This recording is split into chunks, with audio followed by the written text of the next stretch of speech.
उत्तर प्रदेश के मुख्यमंत्री योगी आदित्यनाथ के एक बयान को लेकर समाजवादी पार्टी के तेवर गर्म है।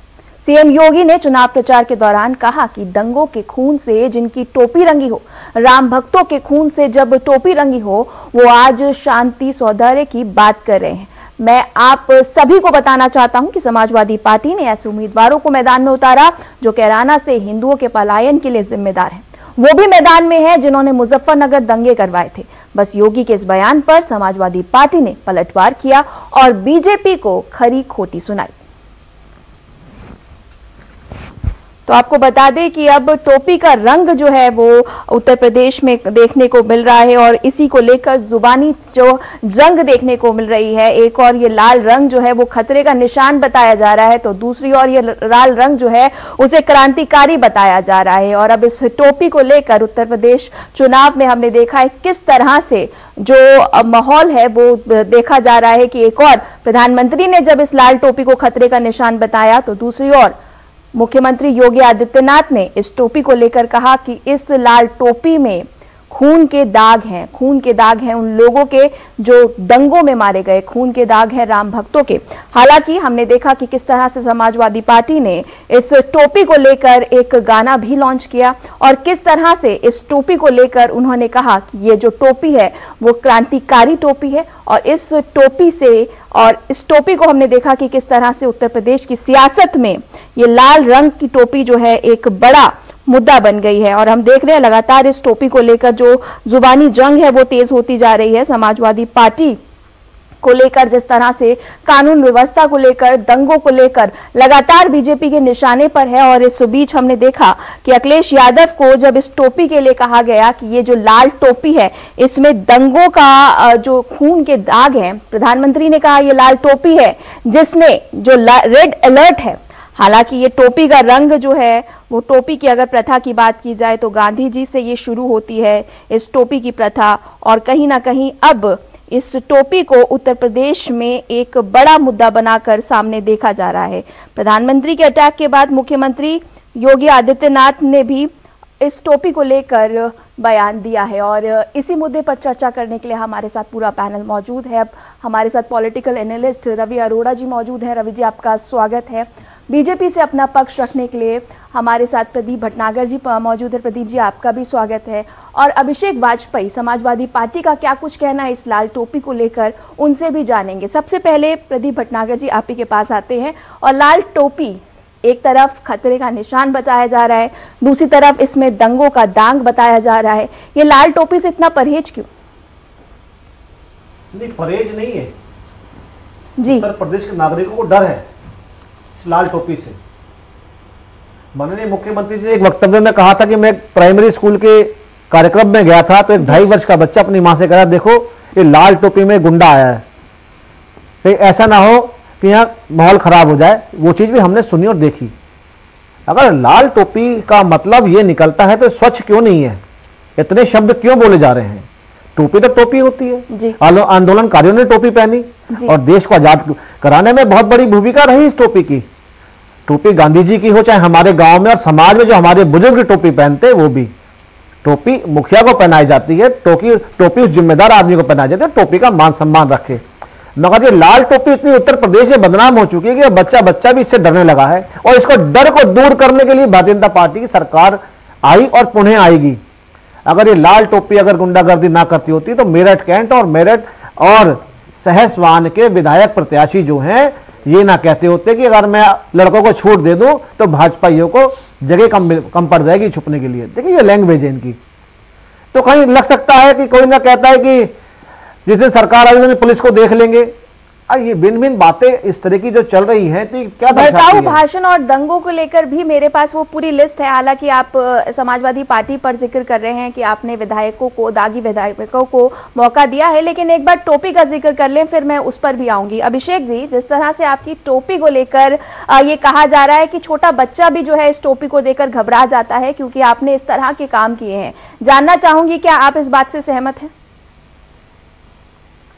देखिए नवजोत जी, आप इस कथन से ही समझ सकती हैं जी। एक अभी जैसा प्रदीप जी ने बोला कि मुख्यमंत्री जी प्राइमरी स्कूल में गए और वहां पे एक छोटे बच्चे ने बोला कि लाल टोपी में गुंडा आया है। अरे इनको शर्म आनी चाहिए। ऑन एयर झूठ बोलते हुए प्राइमरी स्कूल में बच्चा ABCD ई वगैरह ठीक से नहीं पढ़ पाता है और उसको इतना ज्ञान हो गया कि लाल टोपी में गुंडा आया है। आप इनके इसी कथन से समझ सकती हैं। और जैसा कि अभी ये बड़ी आजकल की जनरेशन बहुत स्मार्ट है सर, बोलना सीख जाती है, क्योंकि अगर वो वीडियो भी सामने आ रही है जब जी मेरी बात हो जाने जी।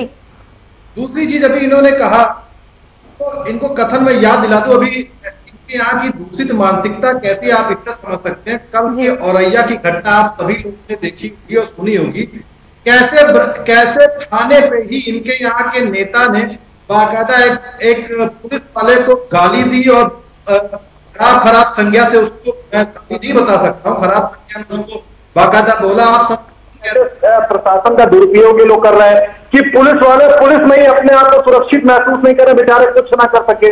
आप समझिए दूसरा प्रकार। और जैसा कि टिकटों की ये बात कर रहे हैं, इनको बताना चाहिए कि मुख्यमंत्री योगी आदित्यनाथ जी ने अपने ऊपर से आपराधिक मुकदमे जो लगे हुए थे उनको हटाने का काम क्यों किया, और उनके ऊपर दंगे भड़काने का आरोप है कि नहीं है, या संगीत सोम के ऊपर दंगे भड़काने का आरोप है कि नहीं है। नहीं, वो लिस्ट मेरे पास भी है अभिषेक जी, लेकिन मैं समाजवादी पार्टी की बात कर रही हूँ, बीजेपी की बात मैं कर लूंगी। दंगों की अगर आप जिक्र कर रहे हैं तो वही मैं पूछना चाह रही हूँ कि दंगों को लेकर जिस तरह से बीजेपी कह रही है कि आप देख लीजिए 5 साल का शासनकाल, इसमें एक भी दंगा नहीं हुआ, तो कहीं ना कहीं ये इसमें तो सच्चाई है। देखिए नवजोत जी, ये तो बड़ा हास्यद है, आप समझ सकती हैं जी। हाथरस की बेटी को आधी रात में दाह संस्कार कर दिया जाता है, क्या वो दंगों का रूप उसने नहीं लिया था? कैसे पंचायत चुनाव में लाठी डंडा कट्टा बम बारूद का इस्तेमाल हुआ और एक अबला की इज्जत तक इन्होंने तार करने की कोशिश की, क्या उसने दंगों का रूप नहीं लिया? और तो और छोड़िए, आए दिन हम उत्तर प्रदेश में हम देख रहे हैं कि कैसे महिलाओं की इज्जत तार हो रही है, पत्रकार भाइयों के ऊपर हमले हो रहे हैं, और जो पत्रकार भाई सत्य दिखाने के आधार पर बढ़ चले उनके ऊपर FIR दर्ज कर दी जा रही है। क्या इसको आप क्या कहेंगे आप? ये आपका प्रशासन है। अगर किसी पार्टी ने कोई गलती की, उसने काम नहीं किया या कोई भी कमी रह गई, तो आज वो सत्ता में नहीं है। आप कब तक बैठ करके दूसरी पार्टियों पर ठीकरा फोड़ेंगे? आपके पास जनता ने पूरा मैंडेट आपको दिया, किस चीज के लिए देता? 5 साल की जो कमियां रह गई थी उन कमियों को दूर कीजिए। आपने क्या किया? आपने 14 कोसी परिक्रमा का जो पैसा था वो हड़प कर लिया, आपने बस्ती के राजमार्गों का पैसा हड़प कर लिया, 300 से ज्यादा सड़कें आपने सिर्फ फाइल पे दिखा दी। और तो और छोड़िए, ये छोटी सी पेपर कटिंग है जिसमें टाइगर रिजर्व वालों को जो पेंशन, मतलब आप कह सकती कि उनको सैलरी नहीं मिल पा रही है। और छोड़िए, मैं दूसरी चीजों को छोड़िए, इनके यहाँ पे विकास सिर्फ इसी में दिखता है, फाइलों पे दिखता है। और तो और ठीक है अभिषेक जी, मैं इसका जवाब लूंगी और प्रदीप जी आपसे जवाब लूंगी। उससे पहले मैं रवि अरोड़ा जी का रुख करूंगी। और रवि जी, जिस तरह से हमने देखा कि मुद्दे जो होने चाहिए वो मुद्दे नहीं है, मुद्दे हैं लाल टोपी, मुद्दे हैं इस तरह से जो बेरोजगारी, और हम देख रहे हैं कि जो महंगाई है वो किस तरह से बढ़ रही है, लेकिन मुद्दे अंत में आते आते वही हो जाते हैं। ये लाल टोपी है, ये दंगा है, किस तरह से देखते हैं आप इस पूरे मुद्दे को? देखिए, चुनावी तापमान पूरी तरह से उत्तर प्रदेश में इस समय चढ़ा हुआ है, इसमें कोई दो राय नहीं है। लेकिन जिस प्रकार से आपने देखा कि अखिलेश यादव जी ने का एक बयान आया था जिसके अंदर पाकिस्तान की बात हुई, जिसमें जिन्ना की बात हुई, तो उसके बाद अब योगी आदित्यनाथ जी ने जिस प्रकार से लाल टोपी का जिक्र करके कहीं ना कहीं उन दंगों की याद दिलाने की कोशिश की है जो उत्तर मुजफ्फरनगर में हुए थे। उनका इशारा साफ साफ यही है कि कहीं ना कहीं वो लाल टोपी के बहाने इस राजनीति को गर्म कर रहे हैं। और आज जो हालात बने हुए हैं खासकर, तो मैं समझता हूं उन उत्तर प्रदेश के लोगों को वही बातें याद दिलाई जा रही हैं जिसमें कहीं ना कहीं क्या जो काम नहीं किया, इस वजह से वो दंगों को याद दिलाने की कोशिश की जा रही है। बिल्कुल मैं बताता हूं, असल में विकास की बात अगर हम करें तो कहीं ना कहीं जिस प्रकार से नाहिद हसन को जो टिकट देकर कहीं ना कहीं सपा से गलती हुई, उसके बावजूद भी कई जगह ऐसी गलतियां हुई। अतीक अहमद और जिस प्रकार से मुख्तार अंसारी के खिलाफ उत्तर योगी आदित्यनाथ ने एक्शन लिया, उनको नेस्तनाबूद कर दिया, उनके पूरे उसको आप समझिए। अगर हम क्राइम का ही ग्राफ की बात करते हैं तो उत्तर प्रदेश के अंदर जो NCR का रिकॉर्ड है आज भी ये कहता है कि उत्तर प्रदेश में क्राइम बहुत ज्यादा है, पर ये वो रिकॉर्ड है, ये वो मामले हैं जो रिकॉर्ड में दर्ज होते हैं। बहुत सारे ऐसे मामले जो रिकॉर्ड में दर्ज नहीं होते थे, क्योंकि इन बाहुबलियों के खिलाफ जाने के पास किसी की ताकत ही नहीं होती थी, क्योंकि इनको कहीं ना कहीं राजनीतिक संरक्षण प्राप्त होता था। इसका फायदा कहीं ना कहीं बीजेपी उठा रही। प्रदीप जी, मैं एक बार आती हूँ, लेकिन एक बार रवि जी मैं आपसे एक सवाल पूछना चाहती हूँ।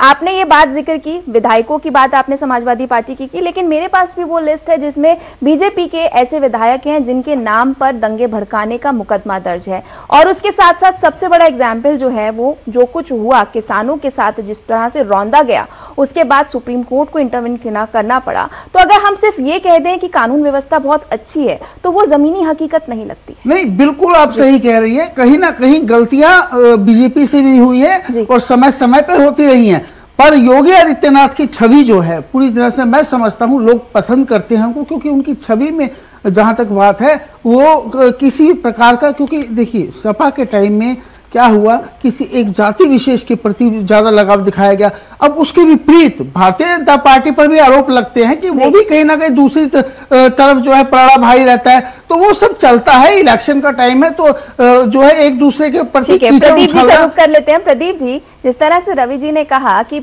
आपका भी ऐसा नहीं है कि सिर्फ सबका साथ सबका विकास जो है वो टैगलाइन ही है, लेकिन अगर जमीनी हकीकत देखी जाए तो कहीं ना कहीं झुकाव नजर आता है। जो एग्जाम्पल मैंने दिए, संगीत सोम की बात करूं, सुरेश रैना की बात करूं, इस तरह के नाम, ऐसे लिस्ट पूरी है जिन्होंने जिन पर दंगा भड़काने का इल्जाम रहा, उसके बावजूद भी उनको लिस्ट में रखा गया। तो आप कैसे कह सकते हैं कि कानून व्यवस्था जो है वो चाक चौबंद है, जब इतनी सारी लिस्ट जो है वो अभिषेक जी ने गिनवा दी है? मैं थोड़ा सा एक बहुत छोटा सा उदाहरण दे रहा हूँ जी। जितने भी दंगे के लेके केस चल रहे थे, न्यायालय में उसका आवेदन करा गया कि 5 वर्ष तक सरकार ने इसकी जो जांच कराई और जो तथ्य सामने उसके बिहाफ पे ही केस वापस हुए हैं। शायद मेरे वाजपेयी जी को, समाजवादी पार्टी के नेता को नहीं पता कि आप लोग जिन आतंकवादियों के लिए कोर्ट में आवेदन करने गए थे वो कैसी फटकार लगी थी। ये सरकार केस नहीं लड़ रही थी, ये जो कानून के दायरे में कोर्ट में मैटर चल रहे थे, कोर्ट के उसमें आदेश के बावजूद उनके केस वापस हुए। ऐसे नहीं कि हमने बैठ के केस वापस ले लिया। पहली चीज देखिए, अगर हम चुनाव पे वापस चले, इस चुनाव में इतने इनके बोल बिगड़े हुए हैं।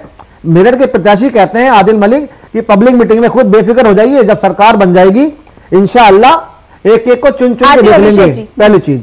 फिर एक इनके प्रत्याशी और हैं समाजवादी पार्टी के, रफीक अंसारी, जो इसमें विधायक भी पूर्ण हैं। कहते हैं भाजपा के जो हिंदू गुंडागर्दी मचा रखी है, इसको भी देख लेंगे। ये इनके शब्द हैं, हिंदू गुंडागर्दी। तो इसका मतलब क्या निकाला जाए?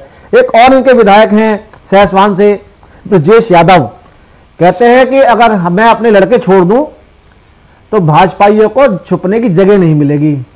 सर, टेनी जी का बयान आपको याद है जो उन्होंने कहा था कि मैं मंत्री होने से पहले क्या था, और जिस तरह से वो किसान रौंदे गए थे, उसको भी लेकर आप जिक्र करेंगे? बिल्कुल, मैं हाँ बिल्कुल जिक्र करूंगा, कोई सी आपत्ति नहीं है जी।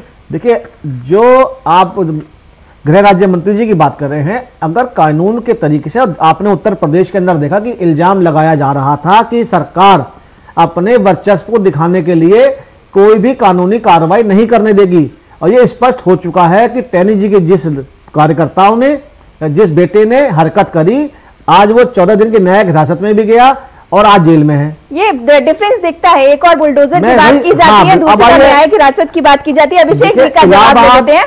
जी ठीक है, अभिषेक जी आप अपनी बात रखिए। नवजोत जी, जैसा कि अभी हमारे मित्र कह रहे थे, तो इनको वो बयान याद करना चाहिए जब मुख्यमंत्री योगी आदित्यनाथ जी ने बयान दिया था कि हम किसी को भी छोड़ने वाले नहीं हैं। उन्होंने तो ये भी कहा है कि गर्मियों में शिमला बना देंगे।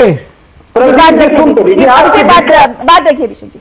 आपकी दिक्कत यही है कि सुनते कम है। जी बात रखिए आप अपनी। और देखिए, आदरणीय टेनी जी की बात करें, टेनी जी ने तो ये भी कहा था कि अगर मेरे बेटे के ऊपर दोष सिद्ध हो जाता तो मैं तुरंत इस्तीफा दे दूंगा, राजनीति से संन्यास ले लूंगा। आज तक तो नहीं लिया इन्होंने जी। आपको याद होगा कि इन्हीं के औरैया के विधायक ने बोला था कि सर, एक बार आप अपनी लिस्ट जरा देखिए और मुझे बताइए कि कितने दागी विधायक हैं जिनको आपने टिकट दिया है, उसके बाद आप उंगली उठा रहे हैं। कहीं ना कहीं गिरबान में तो झांकने की जरूरत आपको भी है।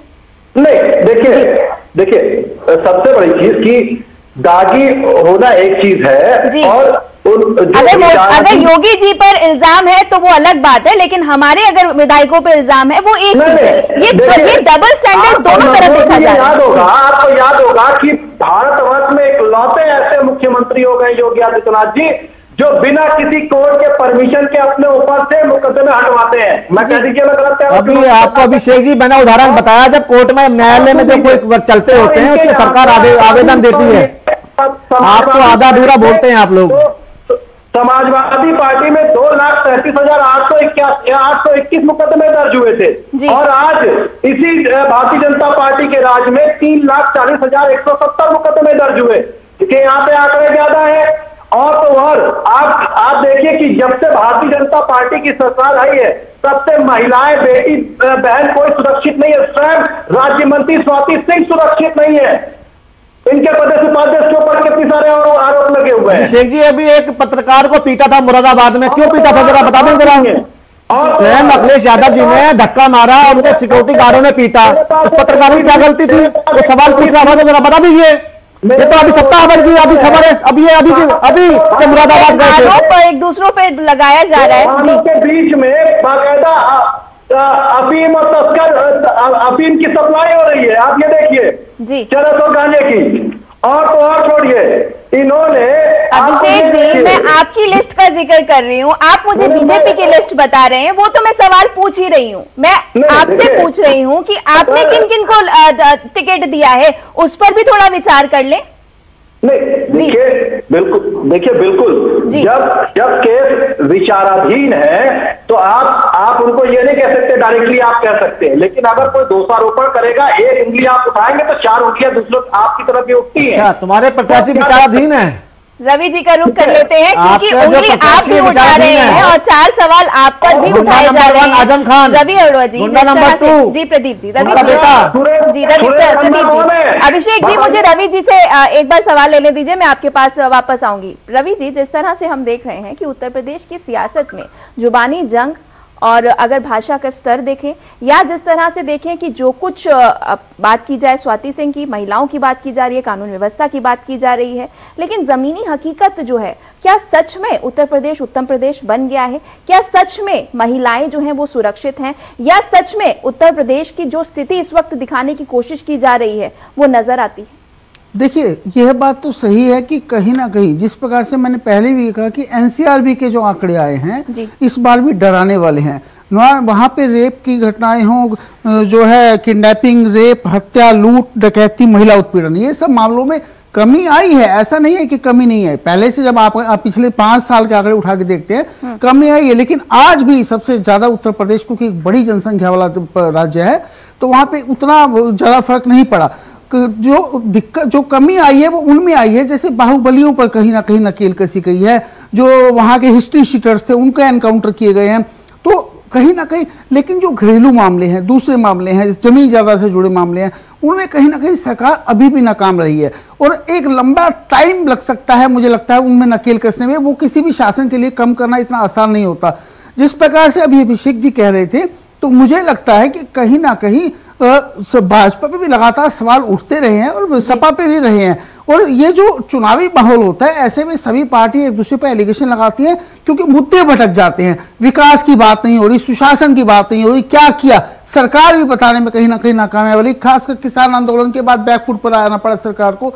तो बहुत सारी ऐसी बातें जो सरकार सही ढंग से पेश नहीं कर पाई। टाइम बहुत थोड़ा बचा था और किसान आंदोलन खत्म करते करते बहुत टाइम लगा दिया। ये सरकार से, रूलिंग पार्टी से भी दिक्कत रही कहीं ना कहीं, मैं समझता हूँ केंद्र सरकार से।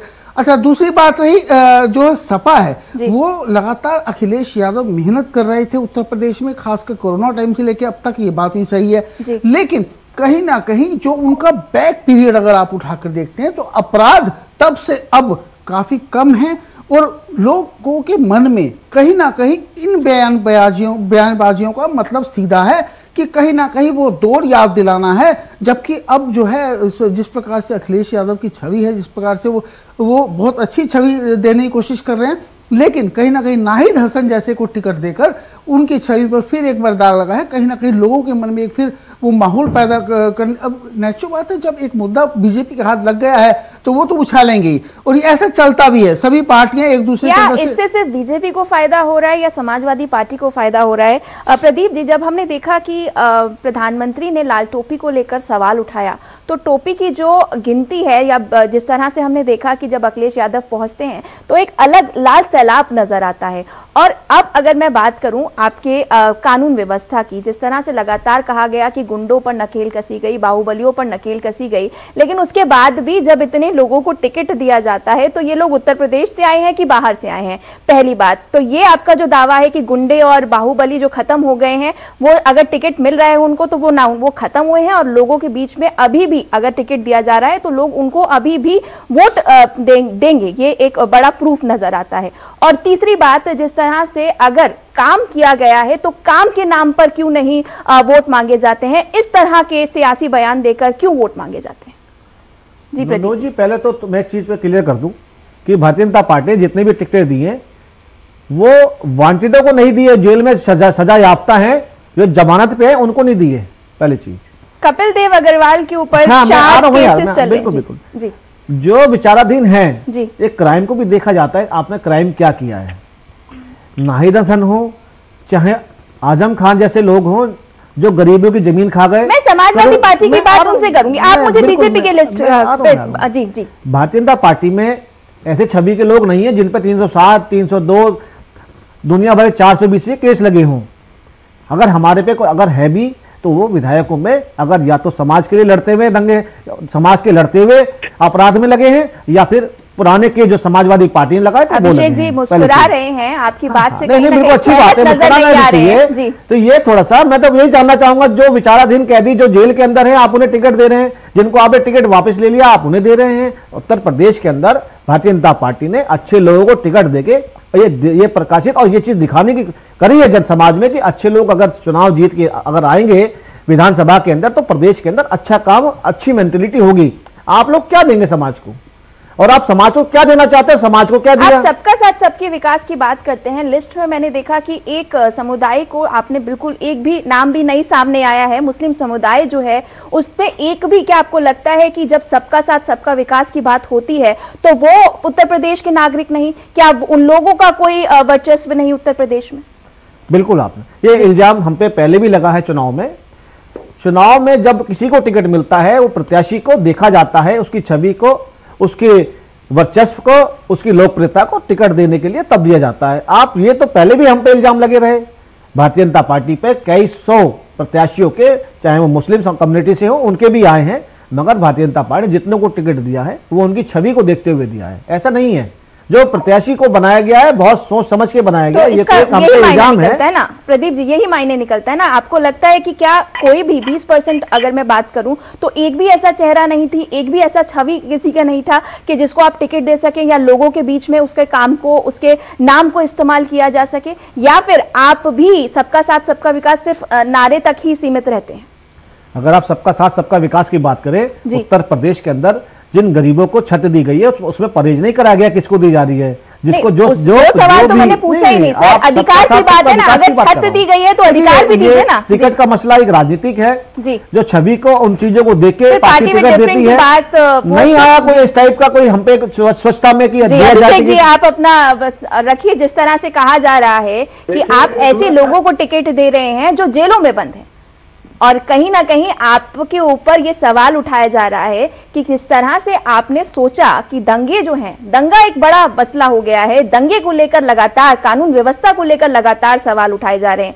क्या आपको लगता है कि सरकार ने 5 साल में ऐसा कोई काम नहीं किया जिसको लेकर आप लोगों के बीच में जाएं, क्योंकि आपको भी टोपी पर सफाई देनी पड़ रही है? देखिए नवजोत जी, मैं आपकी बात का जवाब देने से पहले और प्रदीप जी की बात का जवाब जी। देखिए रवि जी एक राजनीतिक विश्लेषज्ञ हैं और उनको इस बात को समझना चाहिए कि जब कभी जवाब तलब होता है तो सरकार के 5 सालों के कामों पर जवाब मांगा जाता है।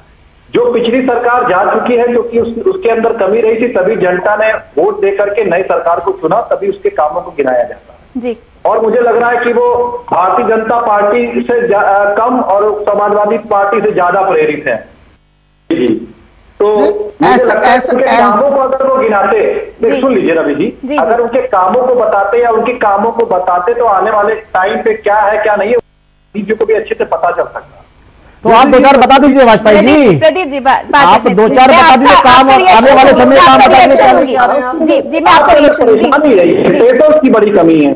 सुनिए, जैसा कि अभी इन्होंने आपराधिक मुकदमों की बात की तो मैं इनको याद दिला दूं कि सिकंदरा से लक्ष्मी राज इनके जो है जिनको टिकट मिला है उनके ऊपर 307 का मुकदमा भी दर्ज है और 420 का मुकदमा भी दर्ज है। अरे वाजपेयी जी बताइए आजम खान कहां है समय टिकट दिया गया है, आजम खान जी के बारे में बताइए। बात सुन लीजिए, बात सुन लीजिए।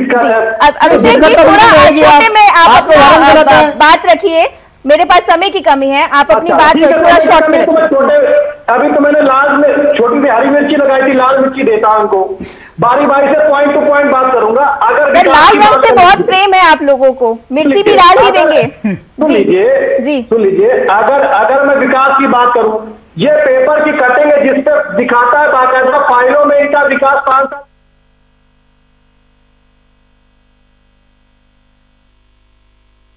बहुजन समाज पार्टी की राष्ट्रीय अध्यक्ष बहन कुमारी मायावती जी की उत्तर प्रदेश की जनता से अपील है कि वे सामाजिक एवं आर्थिक परिवर्तन के महानायक महात्मा ज्योतिबा फूले, छत्रपति शाहूजी महाराज, नारायण गुरु, बाबा साहेब डॉक्टर भीमराव अंबेडकर व मान्यवर श्री कांशीराम जी आदि के सपनों को साकार करने तथा प्रदेश विकास एवं कानून का राज कायम करने बीएसपी की सरकार बनाने के लिए पार्टी के सभी विधानसभा हाथी चुनाव चिन्ह के सामने वाले बटन को दबाकर उन्हें जरूर विजयी बनाएं।